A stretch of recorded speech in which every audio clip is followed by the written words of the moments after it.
we start this chapter is with the nightmare, and in this occasion, Violet, she realized that she is in Satan's nightmare again, and then she managed to just go apart. So now she is Violet inside Satan's dream, so she can see Satan and she can interact with Satan. Satan sees her like, you shouldn't be here. She is always like, wonder why you're here, why you doing this, why keep you here, what's holding you here.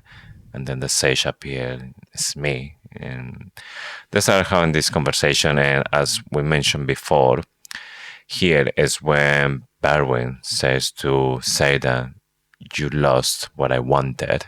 Yeah. Now you had to bring her, and that was pointing at Violet. So he lost what Berwyn want, and now it's like the second prize is Violet, is how he feels.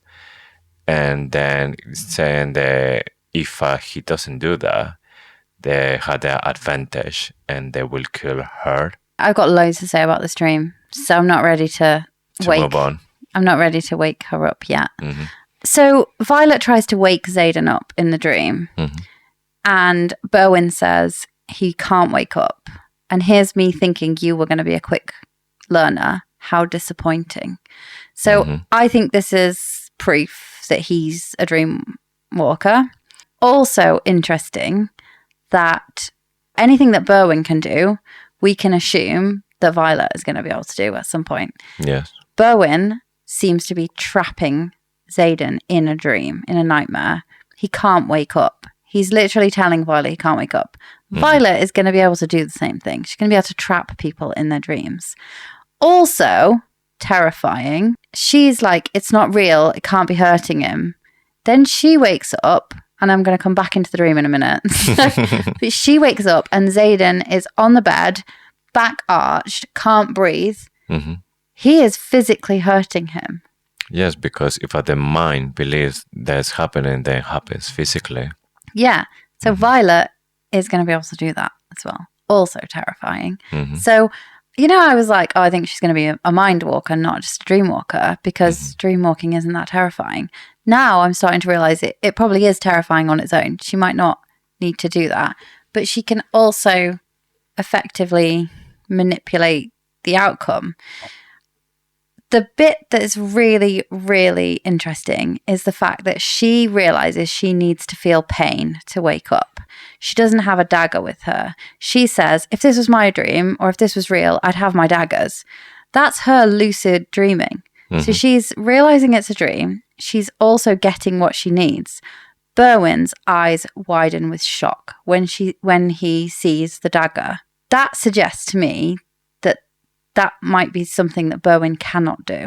Why would he be shocked when he sees the dagger if he hadn't predicted that was happening? It's like this is the first time she's realised that she's in a dream. She's realised it's Xaden's dream. She stepped apart from him. She didn't have her daggers with her. Xaden reaches for his sword and it vanishes. And that's like a typical dream thing, isn't it? You're like, you reach for something and you can't quite get it, or it disappears, or you're doing a speech and you've got no clothes on. They're like typical things.